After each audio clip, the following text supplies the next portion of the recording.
कपड़े धोने वाली बहू। शादी के पहले से ही विभा को कपड़े धोने का बड़ा शौक था। कभी नल के नीचे तो कभी तालाब के पास। अरे मेरी नीली वाली लुंगी नहीं दिख रही है।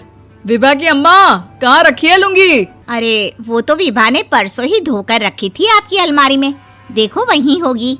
वो ना मैंने आज धो दी, मुझे लगा कि गंदी हो गई होगी। अरे कैसे गंदी हो गई थी? उसे तो मैंने पहना भी नहीं। हे भगवान, इस लड़की के कपड़े धोने की आदत से परेशान हो गया हूँ मैं। जितना तो घर में राशन नहीं आता, उससे कहीं ज्यादा डिटर्जेंट पाउडर का खर्चा है।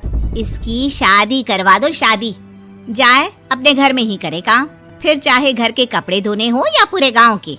हाँ ठीक बोल रही हो, देखता हूँ मैं कोई लड़का। वो दिन भी आ जाता है जब विभा को देखने लड़के वाले आ जाते हैं। लड़की मुझे अच्छी लगी।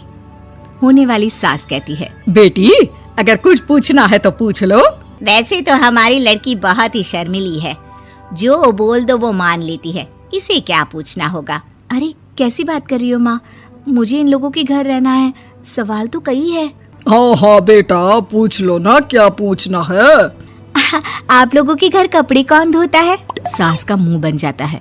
देखो, अगर तुम ये कहना चाहती हो कि तुम्हें कपड़े धोने नहीं आते तो सुन लो, कपड़े मैं ही धोती हूँ, लेकिन तुम्हारे आ जाने के बाद मैं रुमाल तक नहीं धोऊंगी। अरे चुप रहना भाग्यवान, बहू बेचारी घर आई नहीं, उसे डराना शुरू कर दिया। वो क्या है ना बिटिया, अभी तक तो ये कल्लू की माँ ही धोती थी, लेकिन अब तुम्हारे पापा तो दहेज में वॉशिंग मशीन देंगे ही। तभी विभा की माँ बोल पड़ती है, सवाल भी पूछा तो क्या। वैसे भाई साहब, मशीन की तो फिर भी कपड़े धोने की कैपेसिटी होती है। मतलब जो बिटिया दे रहे हैं ना विभा, इसे कपड़े धोने का बहुत शौक है। ये आप लोगों के क्या, आस पड़ोस गांव मोहल्ले सबके कपड़े धो दे और उफ तक ना करे। बाहर देखा नहीं आपने कितने कपड़े सूख रहे हैं? सब हमारी बिटिया ने ही तो धोए हैं। बस भी करो ना माँ, शर्म आ रही इतनी तारीफ सुनकर। और तो और एक दाग निकाल कर दिखाओ तो मान जाऊं। हाँ अच्छा, माफ करना बेटा, मैंने गलत समझा। हमें तो रिश्ता बहुत पसंद है। और ऐसे जुड़ जाता है रिश्ता कपड़े धोने का शौक रखने वाली विभा का। उसकी शादी हो जाती है कोयला फैक्ट्री में काम करने वाले कल्लू के साथ। शादी के बाद अचानक विभा चिल्लाती हुई सास के पास आती है। सासू माँ, अरे सासू माँ कहाँ है आप? ये तो धोखा है, धोखा दिया आप लोगों ने मुझे। इसे ससुर के चक्कर के बारे में पता चल गया। अरे तो उसमें तुझे क्यों धोखा मिला है? अरे नल में पानी नहीं आता, कपड़े कैसे कब धुलेंगे? अच्छा, तू पानी नहीं आ रहा उसकी बात कर रही है। तो आपने क्या सोचा?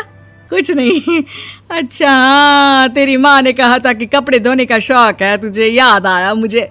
शौक बोलकर कपड़े धोने वाले मेरे जुनून को कम ना आके सासू माँ, कपड़ा धोना मेरा गुरूर है। तभी पति भी वहाँ आ जाता है। अभी मैंने इसे सनी देओल की फिल्म दिखाई है, उसी के डायलॉग मार रही है माँ। अच्छा सुन, साफ बता रही हूँ, पानी सुबह 4 से 6 और शाम को 10 से 12 आता है, समझी? विभा टाइमिंग सुनकर हैरान हो जाती है। ये क्या भूतों का मोहल्ला है? सुबह 4 बजे उठकर कौन कपड़े धोता है? 4 बजे टंकी में पानी जाता है, फिर सारा दिन धोना ना, किसने मना किया? अरे कैसी बात कर रही हैं? 200 लीटर की टंकी में कितने कपड़े धो लूंगी मैं? सुबह ही उठ जाऊंगी मैं। अब क्या था, विभा सुबह 4 से लेकर रात के 12 बजे तक कपड़े ही धोती रहती। एक रोज सास पड़ोस से निकलकर कहीं जा रही होती है कि साथ वाली कहती है, हाँ कल्लू की माँ, जरा ये बताओ कि 2 साड़ी है, 2 ब्लाउज और एक पेटीकोट और एक नाड़े वाला लंबा कच्छा। हाँ तो? अरे तो क्या, कितना लोगी धुलाई ये बताओ। धोबन दिख रहे हैं हम क्या? हमारे पति सरकारी नौकरी से अभी रिटायर हुए हैं और बेटा सुपरवाइजर है कोयला फैक्ट्री में। धोबन समझ रखा है हमें।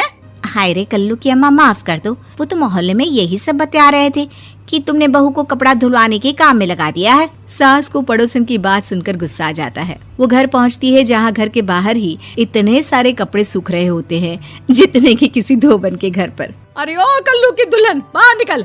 माँ जी यहीं आ जाओ, बाथरूम में चादर धो रहे हैं हम। अरे अभी हम धोते हैं, तुमको बाहर निकलो। ये आस पड़ोस वाले बोल रहे हैं कि हम बहू से कपड़े धुलवा कर उसे कपड़ा धोने वाली बना दिए हैं। अरे छोड़ो ना माँ जी, किन लोगों की बातों में आती हो? आस पास के लोगों का तो काम ही होता है कि वो किसी तरह सास बहू को लड़ा दे। बहू सारे घर के कपड़े धोती है, ये क्या कम है? बोलिए। सास को भी लग जाता है कि वो बहू का ये सनकीपन नहीं छुड़वा सकती, इससे अच्छा है कि खुद ही चुप हो जाए। एक रोज सास और बहू मंदिर जाते हैं, जहाँ सास की साड़ी वहाँ खड़ी भीख मांगने वाली से मिलती है। माँ जी क्या बात है, आपकी साड़ी उस भिखारन से कितनी मिल रही है ना? हाँ हाँ देखो तो, दोनों की साड़ी मिल रही है। क्या बात है कल्लू की अम्मा, तुम खुद को तो अफसर की बीवी बताती हो और ऐसी सिंपल सी प्लेन साड़ी पहनकर घूमती हो। सिंपल और प्लेन नहीं है ये साड़ी। तो क्या सोने के धागे से फूल बने हैं? कुछ भी सासू माँ, कुछ भी। हाँ बने थे इस साड़ी में सोने के धागे से फूल। मेरे पति लेकर आए थे मद्रास से स्पेशली मेरे लिए 10,000 की। ताहे भाई साहब इस भिखारन के लिए भी सेम टू सेम साड़ी लेकर आए होंगे 10,000 की। सास उस वक्त तो कुछ नहीं कहती, लेकिन बहू के साथ घर आती है और अलमारी से एल्बम निकाल कर लाती है। ये साड़ी देख रही है, ये वही साड़ी है जिसे मैंने अभी पहना था।